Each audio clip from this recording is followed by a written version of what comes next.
What is up, guys? It's here for PT Gaming, playing some more Hearts of Iron for Kaiserreich. It's now the 0.03.3, sorry, 0.3.3 update. And we are playing as the Russian Republic. So yeah, I like playing as Russia because they have an extremely interesting kind of focus tree. All of this stuff is time based, pretty much. I think there's one that you can start immediately.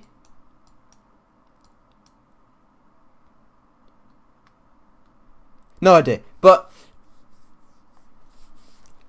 the basics of kind of the Russian one is that you are focusing on expanding, because at the moment this is actually I'm reasonably sure it's the same size as modern day Russia, because I've lost all of this bit and all of this bit and all of this bit now.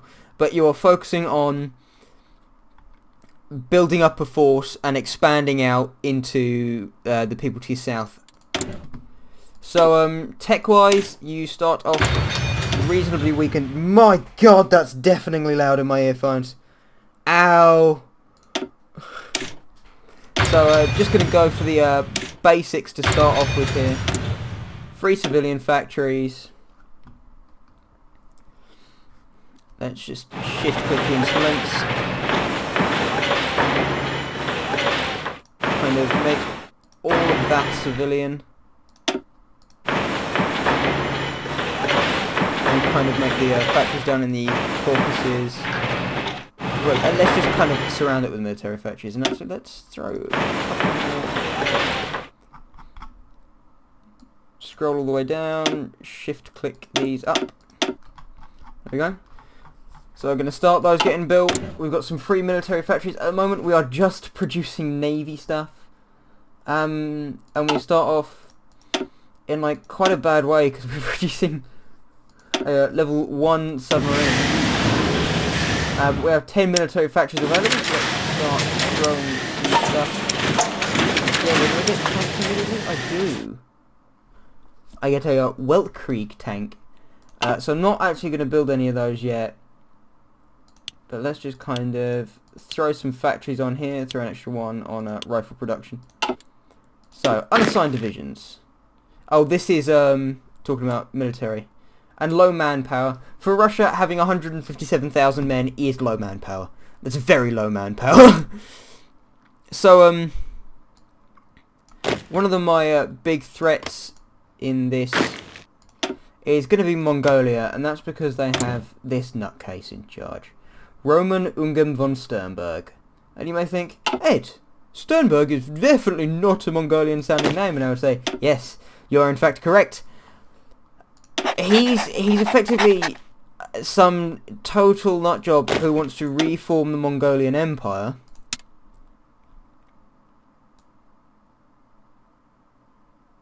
Oh, I've not selected everyone. Select all. Just kind of set up some front lines to start with.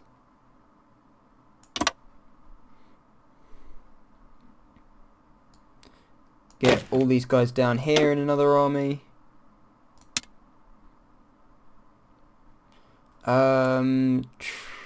Let's just assign them to bugger it. And then let's just assign them to that front line there. These guys, another army. Let's assign them to Kingdom of Ukraine are going to be a decent ally. Although I think the Kingdom of Ukraine actually ally with Germany initially.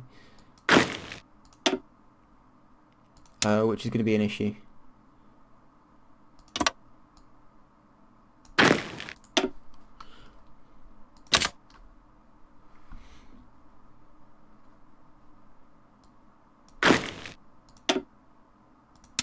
Send these guys to the Finnish border. These guys to the United Baltic Duchy. Russia starts off with actually a very nice big army. let's take these guys and assign them to Ukraine. So make sure all of my borders are kind of protected. Got 5 divisions here who aren't assigned to anything, but they're defending Petrograd, so they should be fine. Let's just throw them in an army anyway. And then just kind of give all these guys some of this. Luckily, I have no issue with leaders. I've got plenty of generals.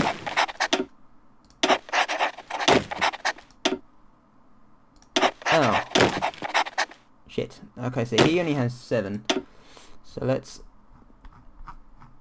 scroll all the way to the bottom and assign Pavel. Because they only have 6 divisions, and then assign there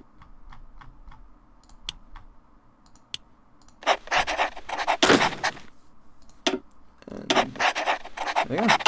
All generaled up. These guys don't have an order. I'll get them to defend that border.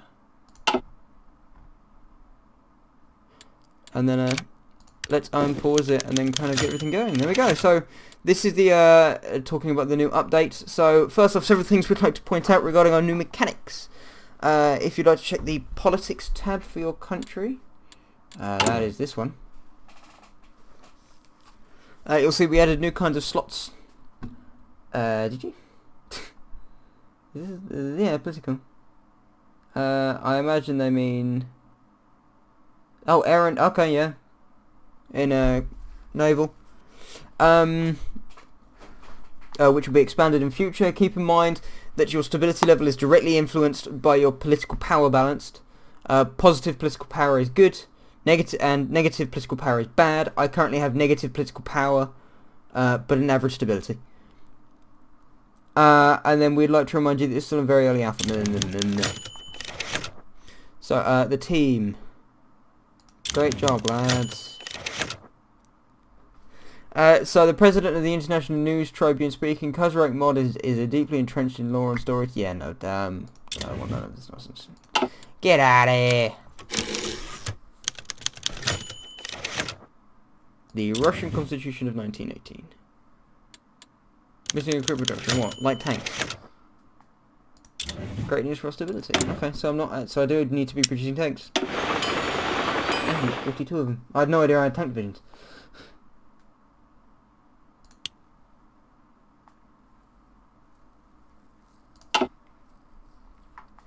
Sort out all of my borders. Are these guys going anywhere? No, oh no, they are. No, they're just very slow.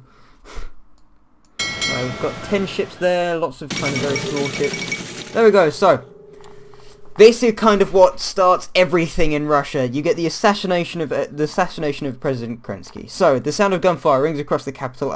Alexander Kerensky, the president of the Russian Republic, was shot and killed by an assassin while he was climbing the steps of the Senate House. His killer was shot dead by military police before he could make his escape. His motives will forever be unknown. Regardless, the fate of Russia is irrevocably changed, for better or worse. A shot that will ring out across the world. So I get the aftermath of the assassination. So I get the national spirit of political instability, minus 10% national unity, plus 0.25 power cost. And then it's all about the Senate. So now I'm owned by a flag. But now I can then look at this. So Grand Duke Dmitry, I believe, yeah, Dmitry Romanov, which will put the effectively start moving back to the Tsardom. Which is the is it the Mensheviks? I think it's the Mensheviks. Oh no, or does he come in charge of the Social Democrats? Paternal autocrats. So I'm gonna go for the Grand Duke Dmitry. Because that puts the paternal autocrats who are somewhere. So okay, so after Kerensky's assassination, the country is still in chaos. Although the Duma managed to maintain the mantle of legislative executive power, the government's control of the apparatus of state is still unstable. In an attempt to restore the popular faith, Parliament, the Prime Minister today held a speech to a packed Duma, stressing the importance of maintaining both order and the civil liberties of the Russian Federation's citizens.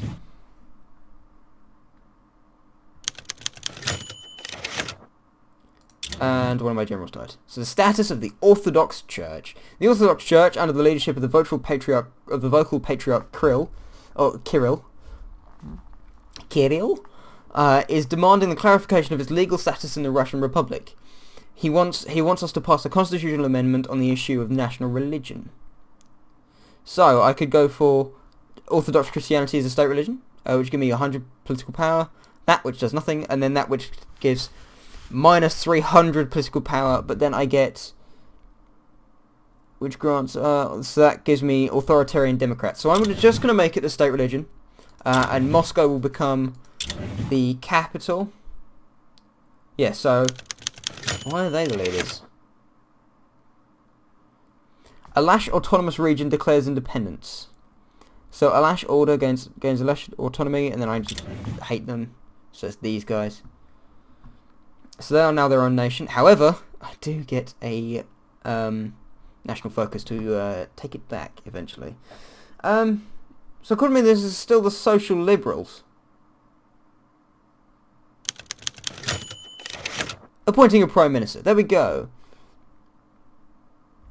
So, authoritarian Dems, market liberals, authoritarian Dems.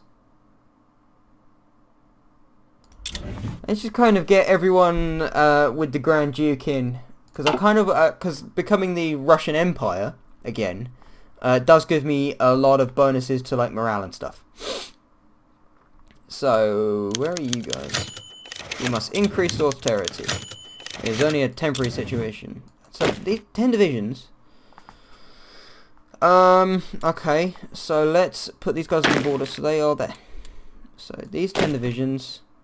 Assign to there, and send to there. Yeah, these 20 divisions are over here.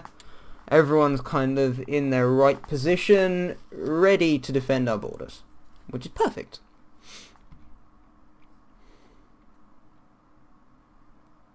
And again, there we go, Black Monday. So the Berlin Stock Exchange stopped sinking, it plunged. Fueled by the instability of the market panic, selling erupted as soon as the stock market opened on Monday morning. It took well into the night for the teleprinters to stop sputtering out the results of what came to be known as Black Monday.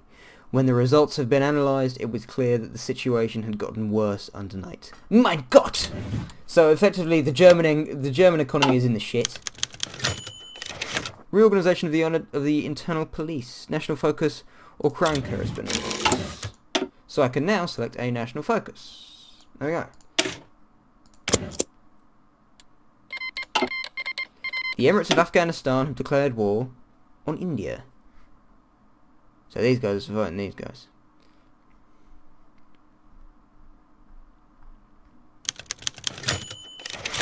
Stability hit again. That happens a lot at the start of the game, but then you kind of you start to recover as you get later into the game. So the 5th Anglo-Afghani War. So after the Weltkrieg, as the British Raj collapsed into turmoil and warfare, the neighbouring kingdom of Afghanistan took advantage of this opportunity to seize Peshawar and Quetta, both border regions of the Dominion. However, the Afghani government's attempts to modernise after the last decades have been met with fierce resistance from the conservative elements within the country. King, I'm not even going to bother to pronounce that Khan, now hopes to use the turmoil in Delhi following the death of King George V to his advantage. By repeating the success of the 4th Anglo-Afghani War, the king hopes to silence the conservative opposition and bring new lands to the crown. However, the international experts do not put many hopes on the tiny mountain nation winning this conflict. Who cares about Afghanistan? So, something that I didn't mention is that the politics has very much changed. Why are all of this gone? Oh, because I need to click that one, don't I? There we go. So, you could see that there are lots more political powers than, like, non-aligned and sorry, non-aligned fascist, communist, that kind of thing. So you've got totalists, syndicalists, radical socialists. All of these three are kind of offshoots of the socialism and communism. Mensheviks, PSR, which is kind of the social liberals. There we go. Market liberals. These are kind of the liberal party. So you got the top three, which are far left. The middle three, which are kind of like middle left. And then you've got the conservative side. So you've got the social conservatives, the authoritarian democrats, the paternal autocrats, and the national populists. So national populists are the fascists. Kind of these are slightly further right. Sorry, they're like middle right. Then the authoritarian democrats, which are kind of like if you look at a political chart, which is like one of the X ones, it's pretty much like a bang in the middle and then up a little bit. And then you've got the social conservatives, which is a bit of an oxymoron. So the remilitarization of Olatina. So from anyone who watched the Iron Guard Romania play, that means they have just remilitarized this section here. Which means that they are slowly pulling away from selling the German Empire stuff. Which is actually very beneficial for me, because if the German Empire is weak, I can then push in very easily. Kingdom of Ukraine. Yeah, so all of these countries are part of Mittel Europa, which is the Central Powers, effectively. So I've kind of got to make friends with everyone else so I can become a strong power. I mean, feasibly, if I had all of my armies, I could take Mittel Europa. I could take Mittel Europa on very easily. Is Austria still part of Mittel Europa? No. So pretty much. So Germany, Bohemia. I think Poland are as well. No, Poland's a non-faction. So it's okay. So it's Germany, Lithuania, Rutheria, which is like modern-day Eastern Poland. Ukraine, Iron Guard Romania is on its own. That's not a white piece. And I think the United Baltic Duchy is part of Mittel Europa as well. Yeah, so pretty much all of the old historical German lands. So it's old Prussia, pretty much.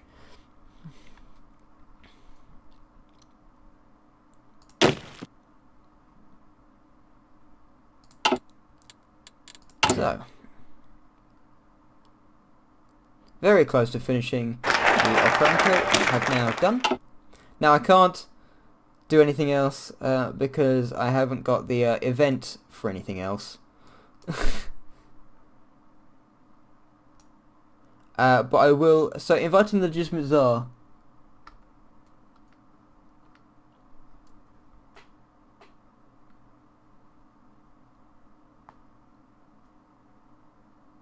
Tsar Kirill. But I think I'm going to go with Dmitri. Actually no, I'm going to go for legitimate Tsar when I get there. Because then I get Imperial Glory and improved life conditions and Neo-Slavism and the voice of the Tsar. So that's all extremely beneficial. Political power, national unity, factory output, political power, research time. That's opinion improvement, national unity, justify war goal time, political power, ideology. No, so I'm actually going to go with good old Dmitri.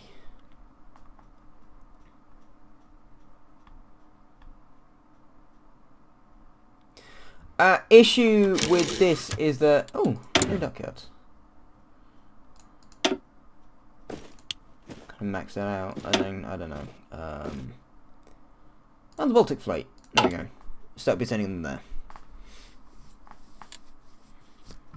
Because Flot is fleet in Baruskia.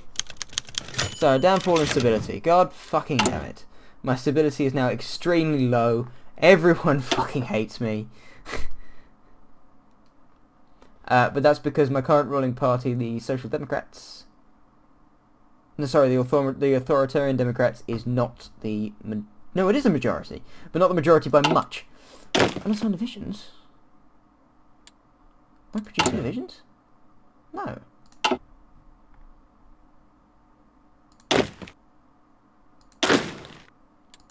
Who's unassigned? These guys. So liberals criticise the clergy. Let's just assign these guys to this body here.